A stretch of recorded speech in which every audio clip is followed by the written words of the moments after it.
Juan Bautista Alberdi.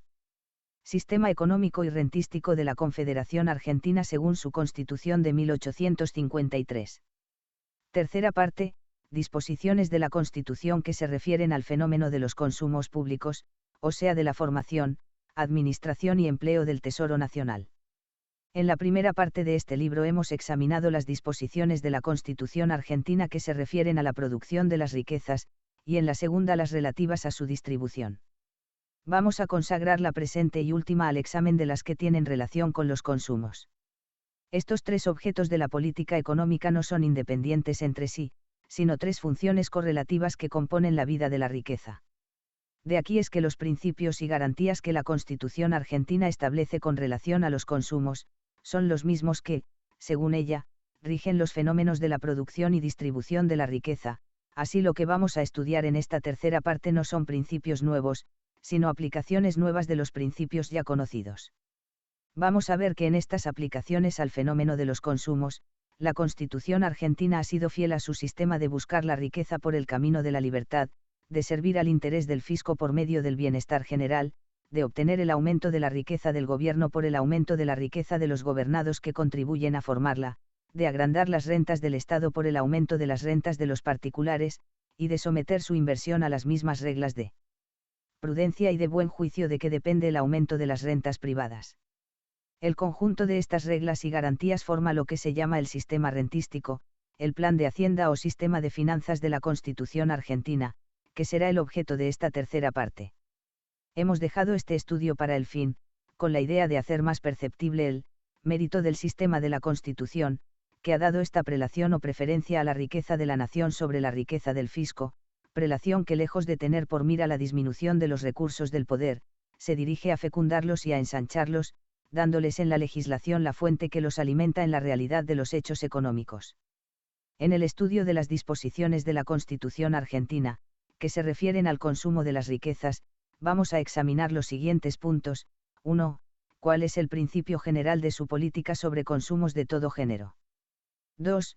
¿Qué reglas constitucionales rigen los gastos o consumos privados? 3. ¿Qué recursos abraza, qué extensión tiene el Tesoro Nacional destinado a sufragar los consumos o gastos públicos? 4. ¿Cómo deben ser reglados los impuestos, para no dañar los fines del progreso y de libertad de la Constitución, y cómo deberá reglarse el uso de los otros recursos sin faltar a esos principios? 5. ¿Cuál es la autoridad que en el interés de la libertad vota los impuestos y decreta los gastos públicos? 6. ¿Cuál es la autoridad que en el interés del orden recauda, administra y aplica el tesoro conforme a la ley? Y 7. ¿A qué se destina, qué objetos tiene, qué principios respeta el gasto público según la Constitución argentina? De aquí los diferentes capítulos en que será dividida esta tercera parte. Capítulo primero, Principios generales de la Constitución en materia de consumos. La riqueza, tan penosamente elaborada por el hombre con el sudor de su frente, tiene por objeto y fin satisfacer las necesidades de su ser. Esta aplicación a su destino natural recibe en la economía el nombre de consumo. Según esto, consumir la riqueza, es ejercer el derecho más precioso que tenga el hombre a su respecto, porque no es más que alimentar y desenvolver su existencia física y moral. La Constitución argentina no podía dejar sin garantías especiales este derecho esencial del hombre en sociedad. Pero esas garantías residen en los mismos principios que la Constitución asegura en favor de la producción y distribución de la riqueza. Esos principios son siempre la libertad, igualdad, propiedad y seguridad, que hemos visto al frente de las funciones económicas de la producción y distribución. En la Constitución argentina, como en el orden natural de los hechos económicos de que esa Constitución es expresión fiel, esas garantías acompañan a la riqueza desde que se produce hasta que desaparece en servicio de las necesidades del hombre. Libertad en los consumos, como en la producción y distribución de las riquezas. He aquí el sistema de la Constitución argentina, que no es más que la sanción de las leyes naturales que rigen el fenómeno de los consumos. En efecto, en el consumo, lo mismo que en su producción y distribución, la riqueza tiene leyes de conservación y desarrollo que le son propias, y que el hombre conoce y observa por el instinto de su conservación misma. Ese instinto le enseña a consumir sin empobrecer, lo cual constituye la economía, que no es sino el juicio en los gastos. De modo que el arte de gastar forma parte del arte de enriquecer, y parte tan esencial, que ha dado su nombre a toda la ciencia de la riqueza, que se deja llamar economía. Así también la política económica, es decir, la política de los gastos y consumos, el sistema de rentas, viene a ser tan importante ramo de la ciencia de la riqueza, que el vulgo tiene disculpa, aunque no razón, para confundirla con el plan de hacienda o riqueza fiscal.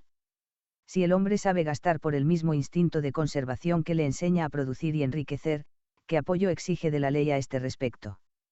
En el gasto privado, el de su abstención completa, un apoyo negativo que no le estorbe, que no le restrinja su libertad de gastar o consumir, de que su juicio propio y el instinto de su conservación son los mejores legisladores.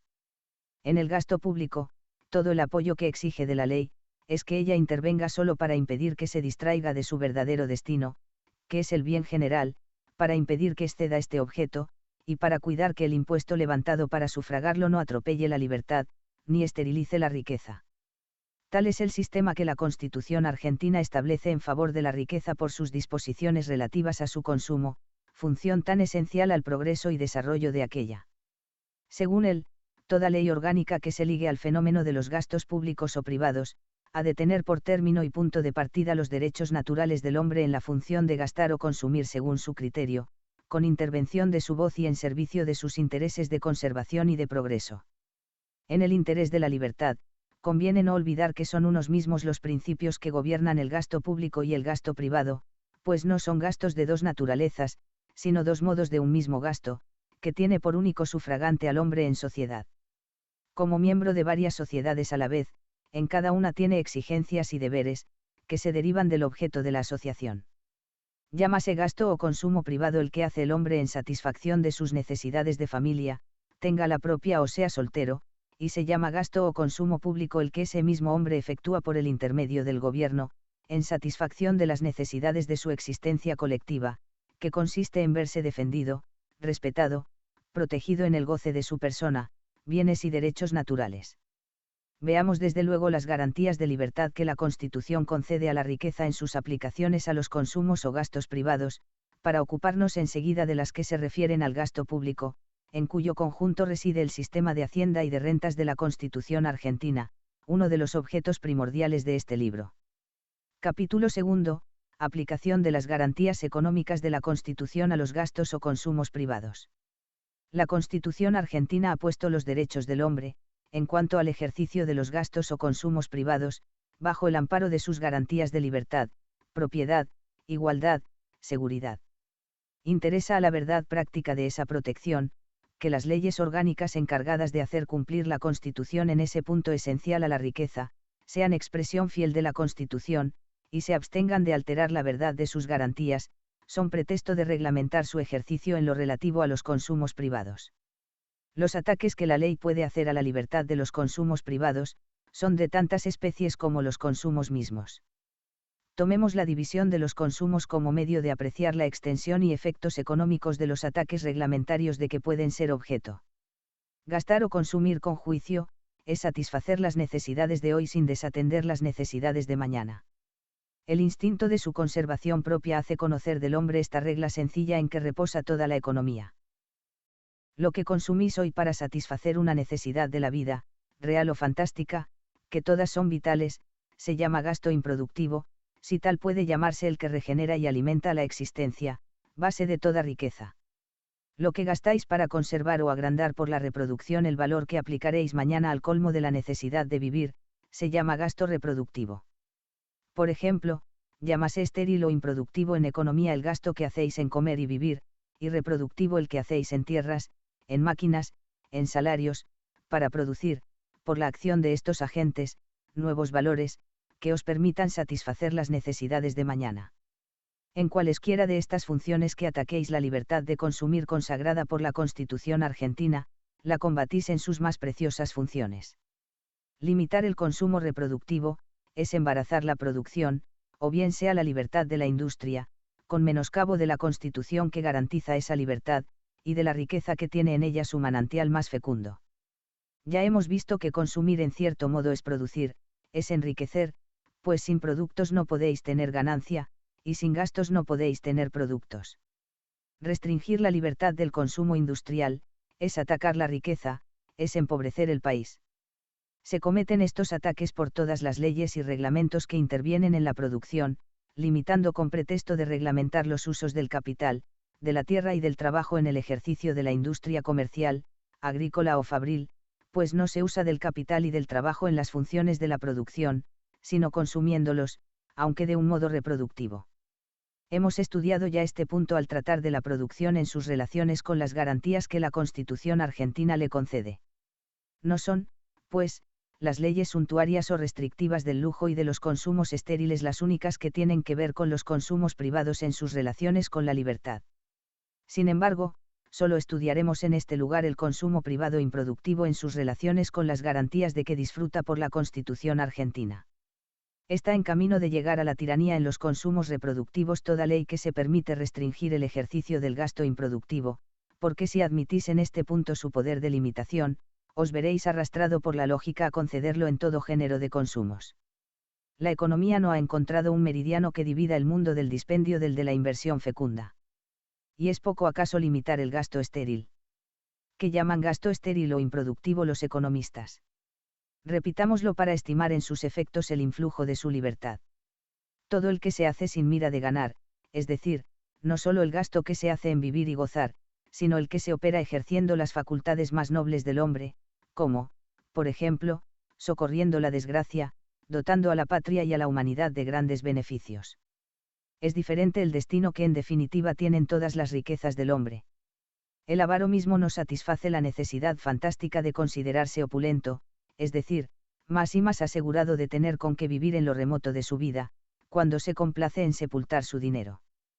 Pues bien, estorbar el consumo estéril, es decir, el goce, el placer y hasta la disipación ejercidos en la esfera de la capacidad civil, es no solamente atentar contra la libertad de usar y disponer de su propiedad, que concede el artículo 14 de la Constitución, sino entristecer, marchitar esa flor de existencia fantástica, que hace el esplendor de los pueblos cultos, y constituye un manantial indirecto de su producción y riqueza general.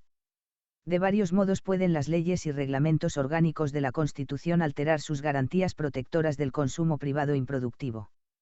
Es conocido el ejemplo de las leyes suntuarias o restrictivas del lujo.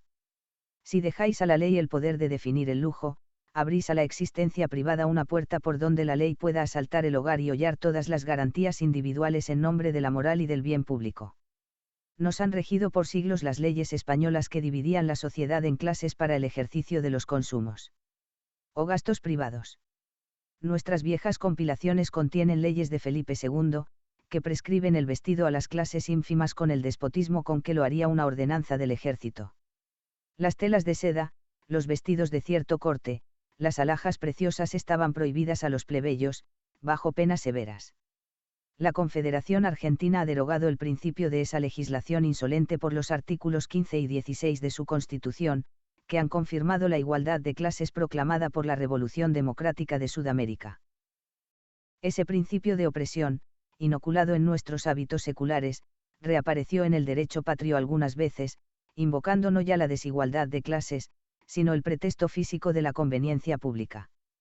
Un decreto del gobernador de Buenos Aires de 28 de octubre de 1829 redujo a 2 coches a lo más el acompañamiento de los cadáveres al cementerio. El gobernador Rosas redujo el luto de las señoras a un simple brazalete negro. Pero no son las leyes suntuarias, sino las industriales y de policía, las que de ordinario restringen y alteran la libertad de los consumos improductivos.